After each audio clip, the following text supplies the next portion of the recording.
저는 대한소아청소년과학회 수련교육이사를 맡고 있는 윤신원입니다. 오늘 이런 주제로 여기서 발표를 하게 돼서 감사하고 또 영광이라고 생각합니다. 이제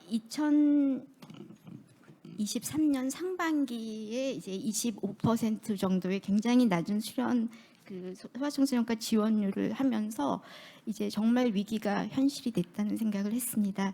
지난 5년간 상반기에 소아청소년과 레지던트 1년차 모집 결과는 2019년 상반기에 92%, 20년에 71%, 그리고 21년 36, 22년 27, 23년 25.5%로 5년 평균 지원율이 50%이지만 최근 3년 평균은 30%로 굉장히 급격하게 낮아졌습니다. 현재 전공이 2020년 상반기 들어온 전공의가 지금 4년차, 그리고 3년차, 2년차, 1년차로 구성되어 있습니다. 우선 저희 소아청소년과의 현황을 말씀드리기 전에 주요 과들의 지원 현황을 확인하였습니다. 최근 12년간의 추이를 여러 자료를 통하여 제가 좀 분석을 한 결과 최근 12년간 주요과 전공의 지원율은 12년 사이에 보건복지부 전공의 TO 감축 기간이 있었고 코로나 팬데믹이라는 이제 우리 의료사에서 굉장히 획을 긋는 사건이 있었습니다. 내과의 경우에는 보건복지부 TO 감축 기간에도 약간의 흔들림은 있었지만 현재는 괜찮은 것 같이 저는 보이고 있습니다. 그리고 외과의 경우에는 꽤 낮았었습니다. 보건복지부 전공의 TO 감축 기간에 메이저과가 10% 감축을 하였는데 GS에서는 자체 감축을 통하여 26%로 TO를 감축하여 사실은 가시적인 지원율은 조금 아주 낮아 보이지는 않지만 나름 고민이 있으실 것입니다. 그리고 산부인과 역시 보건복지부 TO 감축 기간에는 어느 정도 좀 그래도 괜찮아 보였던 기간이 있고 현재는 점점 이렇게 내려가고 있지만 아직 70, 80% 상회를 하고 있습니다. 흉부외과의 경우에는 계속 낮은 거를 유지하고 있지만 그런대로 또 저희가 보기엔 아직은 조금 저희보다는 낮다고 생각을 하고 있고요.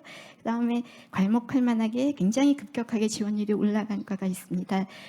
비뇨기과인데요. 비뇨기과의 경우에는 원래 지원율이 높지는 않았는데 보건복지부 TO 감축 기간에 자체 TO를 굉장히 50% 정도 감축을 하여 가시적으로는 굉장히 지원율이 증가된 것처럼 보이고 현재 노령 인구의 증가로 조금 더 이제 정말 의료 수요가 증가되는 것도 맞는 것 같습니다. 소아청소년과의 경우에는 굉장한 부침과 함께 아주 급락을 하고 있습니다. 오히려 TO를 강제로 감축했던 기간에는 굉장히 경쟁이 있었고요. 그 이후에 급격하게 쇠락의 길을 가고 있습니다. 이러한 거가 과연 왜 이럴까에 대한 고민을 했습니다. 보건복지부 TO 감축 기간에는 그런대로 괜찮았고 코로나 팬데믹이 있었던 건 사실입니다. 하지만 코로나 팬데믹의 영향을 받은 건 2021년에 들어온 사람 이후고요. 그 사이에 쫙 떨어지는 기간이 있었습니다. 이 기간을 설명하기는 사실 쉽지는 않습니다만 저희 소아과에서는 수련 기간의 단축을 통하여 어떤 좀 자구책을 마련해 보고자 노력은 하였습니다만 아직은 가시적인 성과는 미미하다고 볼 수 있겠습니다. 그 사이에 저희들이 좀 생각하고 있는 것은 많은 소아청소년과에 관련된 주요 의료사고가 있었습니다. 2017년에 A병원의 NICU 사건, B병원의 횡격막 탈장 사건, 그리고 C병원의 신생아 낙상 사망 사건, 그리고 이제 작년에 D병원의 에피네프린 잘못 투여해서 사망한 사건, 그리고 극히 최근에 또 5세 어린이가 사망한 사건 등 이러한 소아청소년과 어린이들의 사망건이 굉장히 이슈화가 되면서 소아청소년과는 그러지 않아도 뭔가 위태위태한데 굉장히 무섭고 위험한 과가 아닌가라는 생각을 조금 하게 된 게 아닌가 합니다. 그렇다면 2024년은 어떻게 될지 사실 고민입니다. 2023년 상반기 소아청소년과 전공의 모집 결과입니다. 굉장히 낮은데도 불구하고 100%를 채운 병원들이 있습니다. 서울대, 서울아산, 삼성서울, 강북삼성, 분당재생병원입니다. 그중에 서울대, 서울아산, 삼성, 강북삼성병원은 전공의 TO가 좀 많아서 이들이 100%를 그나마 채움으로써 그나마 25.5%를 좀 달성을 했습니다.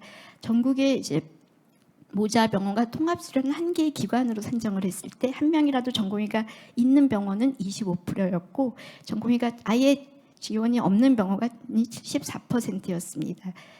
그래서 이러한 전공의 모집 결과를 수도권과 비수도권으로 나누었을 때 수도권의 원래 TO가 65%를 가지고 있었고 비수도권이 35%의 TO를 가지고 있었는데 53명의 지원 중에 48명이 수도권에 몰려 있었고 비수도권은 5명이 몰려 있어서 이 와중에도 매우 극심한 수도권 쏠림 현상이 있었습니다. 전국 지원자의 90%가 수도권에 몰려 있었습니다. 이러한 상반기 소아청소년과 전공의 모집 결과는 수도권의 90, 비수도권이 5개였고요. 수도권의 90% 중에서 서울대, 서울아산, 삼성서울병원이 65%를 차지하고 기타 수도권이 35%를 차지하였습니다. 즉 수도권의 대거 몰림과 함께 특히 일부 대형 병원에 더 많이 쏠려 있다는 걸 확연하게 알 수 있습니다. 이러한 상반기 대형 병원의 전공의 모집 결과는 그러면 모든 대형 병원이 다 그러냐? 꼭 그렇진 않았습니다. 소위 빅5 또는 빅센터만 하더라도 서울대, 서울아산, 삼성, 서울병원은 100%를 채웠지만 세브란스나 가톨릭 그리고 고대의료원 통합 수련하는 이런 기관들에서는 다른 기관과 별반 다르지 않았습니다. 소위 빅5도 부익부 빈익빈 현상이 극명한 상황이었습니다. 전국의 인구 지도를 보면 2019년 인구 지도는 서울, 경기 이 동그라미 크기가 이제 인구를 나타냅니다. 서울, 경기가 굉장히 많고 대구, 이제 경북, 경남이 많고 그다음에 충남, 대전 뭐 이렇고 전라가 있고 강원도가 있습니다. 2022년 현재 소아청소년과 의료지도, 그러니까 의료기관의 소아청소년 의원을 말합니다. 에서는 이렇게 빨간 걸수록 숫자가 많습니다. 서울 수도권이 제일 많고, 그다음에 부산, 경남이 많고, 그다음에 대구, 경북이 많고, 전남이 많고, 충남이 많습니다.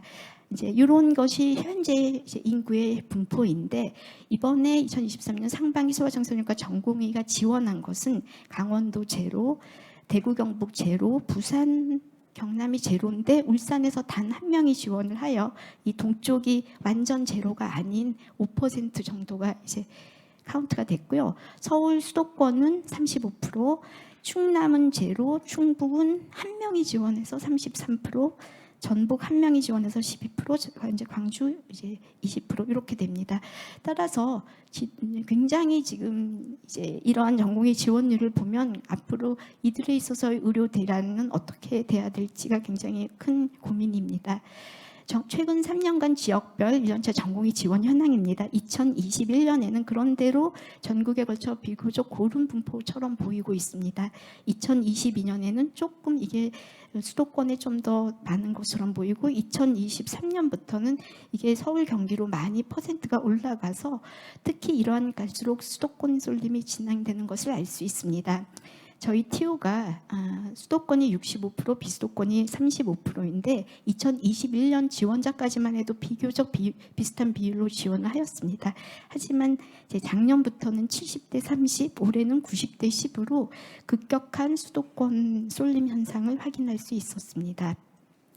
현재 전공의 4년 차의 경우에는 수도권 74%, 그다음 비수도권이 52%의 전공의가 근무하고 있습니다. 3년 차의 경우에는 비슷하게 30% 정도이고 현재 1년 차는 말씀드린 바와 같이 9대1 정도로 비수도권은 거의 굉장히 급격하게 감소되어 있음을 확인할 수 있었습니다. 그리고 이렇게 되면서 이러한 현상이 이제 오래되다 보니까 전국의 수련병원 중에 전공의가 한 명도 없는 병원이 이제 속출하고 있습니다. 작년의 경우에는 수도권과 비수도권 모두 한 10% 내외 정도에서 한 명도 없는 전공의가 수련병원이 발생했지만 이제 올해의 경우에는 수도권에선 80%, 비수도권은 82%입니다. 하지만 이제 내년이 문제입니다. 내년에는 그나마 2020년에 70%로 밀고 들어온 전공의들이 이제 현재 4년 차인데 이들이 나가게 되면 전공의가 한 명이라도 있는 병원은 반 정도입니다. 그렇지만 이 다음에는 과연 어떻게 될까? 이제 3년제가 감축이 되는 바람에 전공의 절대수가 부족한 상황에서 과연 어떻게 해야 될지 참 고민이 있습니다. 그렇다면 왜 소아청소년과만 지원율이 급격하는가에 대한 조금 의문이 있을 수 있습니다. 잘 이미 알고 계신 바와 같이 출생률이 감소하고 소아 인구가 급감하면서 그리고 장기간 코로나19로 인한 개원과의 진료량이 급감하면서 1차 진료가 붕괴되고 있습니다. 그리고 우리 소아청소년과 전문의들은 한 70%가 개원과에 봉직하고 있습니다. 그래서 이러한 개원의들이 이제 너무 낮은 기본 수가에 의존하고 환자를 많이 봐야 겨우 그거를 맞추는 거에 이제 되어 있다가 진료량이 급감하고 코로나로 문을 하면서 급격하게 이제 진료량이 감소되면서 거의 문을 닫는 병원이 속출하고 폐과 선언 뭐 이런 이제 개원과의 움직임이 있었습니다. 그리고 저희들의 이제 어려움의 하나는 비급여 항목이 없고 개원가로 갈수록 술기를 할 수 있는 게 참 제한적입니다. 그리고 또한 고도로 높은 업무 강도에 비해서 비정상적으로 낮은 수가, 그리고 말씀드린 바와 같이 바이탈을 가르는 과로 인하여 이제 의료 사고의 위험이 계속 대두되고 보호자가 굉장히 까다로워졌습니다. 따라서 보호자 대면에 대한 부담감을 가지고 있습니다. 이러한 모든 것이 함께 이제 매스컴에서 어두운 미래가 계속 부각되다 보니 현재 웨라벨을 추구하는 MZ 세대는 소아과가 정말 피해야 될 거라고 생각을 하고, 이제 인턴생들이 둘 때 너무 잘해주면 더 피합니다. 쿨하게 대하면 이제 그래도 오는데, 그래서 참 이게 전공의들이 하고 싶어도 또 부모가 반대합니다. 의과대학을 들어온 사람들은 굉장히 상위 0.1%의 이제 이런 똑똑한 사람들이 오다 보니 부모의 기대가 크고, 아니 왜 소아과를 하냐 이렇게 해서 그 많은 과 중에 왜 하냐 이래서 하고 싶어도 또 하지를 않고, 또 만약에 정말 소아과를 하고 싶다면 이제 또 많은 데로 몰리게 되는 현상입니다. 이러한 전공의 급감에 따라서 이미 알고 계신 바와 같이 응급과 입원 진료가 중단이 됐고, 이제 보이신 바와 같이 극명하게 심화된 수도권과 비수도권의 차이가 보여지고 있습니다. 이것은 비단 전공의만의 문제가 아니라 전공의의 공백을 메울 전담 전문의와 교수진도 역시 이탈하고 있습니다. 그리고 향후 소아청소년과 중환자를 진료할 수 있는 분과와 세부 전문의들이 부재가 우려됩니다. 왜냐하면 전공의가 없음으로써 많은 로딩이 위로 올라가고, 그렇게 힘들게 대를 이어서 전문 분야를 하고자 하는 그런 리드가 굉장히 많이 줄어들면서 사실은 미래 전문 분야의 대를 이어갈 미대 세대의 부재를 굉장히 학회에서는 우려하고 있습니다. 소아청소년과 학회에서는 회원을 대상으로 온라인 설문조사를 하였고요. 여기에서는 개원의, 봉직의, 교수, 전공의 모두 포함하였습니다. 여러 항목을 하였지만 여기서 보여드릴 것은 전공의가 왜 도대체 기피하는 것인가라는 의견은 어떤가에 대해서는 1번이 저수가로 인하여 미래 전망이 나쁘다. 그리고 저출산에 대한 얘기를 했고요. 3순위는 까다로운 보호자를 상대하는 게 부담스럽다는 거와 4순위가 의료사고에 취약하고 중환을 바이탈을 다루는 과에 대한 부담을 들었습니다. 그렇다면 이러한 견해는 교수 직군, 전공의 직군, 봉직의 직군, 개원의 직군이 거의 퍼센트가 비슷하게 놀랍게도 1위를 저수가, 2위를 저출산으로 꽂았습니다.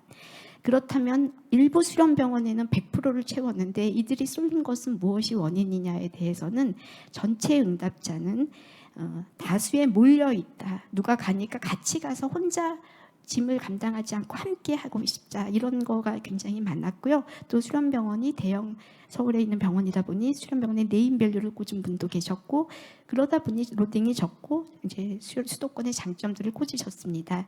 이들의 각 직능별 소아 이러한 전공의 쏠림에 대한 이유를 각자 생각하는 이유를 들었을 때는 교수와 봉직의 개원의 견해는 비슷했지만 전공에는 우리가 생각하는 것보다 훨씬 어떤 수련병원의 네임밸류나 뭐 좋은 수련의 질 이런 거보다는 동년차 전공의들이 많이 몰려서 그쪽에 함께 가야 내가 당직도 덜하고 로딩도 덜고, 물론 이런 병원들이 또 거기다 빅5에다 네임밸류가 있다, 이런 거를 들었습니다. 따라서 모든 직능에서 저와 청소년과 전공의 그 어두운 전망의 이외에는 1위를 저수가, 2위를 저출산으로 들었습니다. 맞는 말입니다. 이제 인구가 줄어들고 있고요. 피할 수 없는 인구 구조의 현실로 10대는 줄고 있고, 특히 이제 10대 미만인 어린이는 더 줄고 있습니다. 통계청의 자료를 제가 분석한 결과에 의하면 최근 10년간 19세 미만의 인구는 234만 명이 줄어서 특히 4세 미만 이 빨간 줄은 급격하게 줄어들고 있습니다. 총 인구의 2011년에는 20%였다가 지금은 16%라고 합니다. 이러한 모든 데이터를 이제 종합을 해보면 최근 10년간 인구는 점차 줄고 있고 진료 인원 역시 줄고 있습니다. 코로나19이 어떤 기점이 되었나 해서 봤을 때 사실은 코로나19 직전까지 0에서 19세 요양급여 비용이 좀 올라갔습니다. 이때 당시 소아청소년과도 그런 대로 괜찮은 과로 나름은 이제 유지를 하고 있다가 코로나 이후에 급격히 이제 소멸되면서 굉장히 많은 이제 혼선이 있었습니다. 그렇지만 이러한 인구 구조의 감소와는 너무나 더 빨리 소아청소년과의 전공의 지원은 완전히 바닥으로 너무 급격하게 떨어지는 것이 사실 굉장히 걱정되고 우려되는 바입니다. 대한소아청소년과 학회에서는 대정부 소아의료 진료 체계 개선 관련 학회 제언을 이제 대통령실과 정부에 드린 바가 있어서 목표는 어린이와 부모가 안심할 수 있는 소아청소년 의료 체계를 확보하고 전공의 지원 증진을 위한 방안을 제시하였고요. 향후 비전이 있는 미래를 제시하기 위하여 사실 전공의가 70%가 개원가로 가다 보니 1차 치료가 안정이 되고 이제 종합병원의 전문의가 처우가 개선돼야 증가가 될 수 있습니다.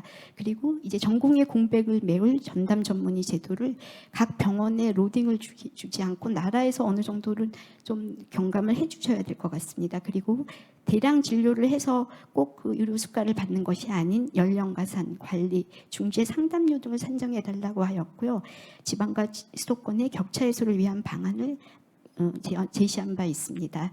저희가 학회에서는 대외적으로 이러한 것을 제시하였고 또 저희 나름은 소아청소년과 의사의 가치를 이제 홍보해야 될 때가 아닌가 생각합니다. 대내적으로는 수련 환경이 돌이킬 수 없는 전공의 지원을 하락에 맞추어서 수련병원이 역량을 강화해서 수련을 잘 시킬 수 있는 병원의 TO를 좀 조절할 필요가 있지 않을까 생각합니다. 향후 전공의 지원 확보를 위한 다각도의 노력은 미래가 보여야 전공의 지원이 회복됩니다. 보여드린 바와 같이 적절한 수가, 적절한 의료 인력 배분, 그리고 지역 불균형이 해소되어야 미래가 보일 것 같고요. 대한민국의 미래가 달린 것입니다. 소아청소년과의 미래는 바로 대한민국의 미래이고 아이를 잘 낳고 키울 수 있는 좋은 나라가 돼야 되지 않을까 생각합니다. 이것으로 저희 발표를 마치겠습니다. 감사합니다.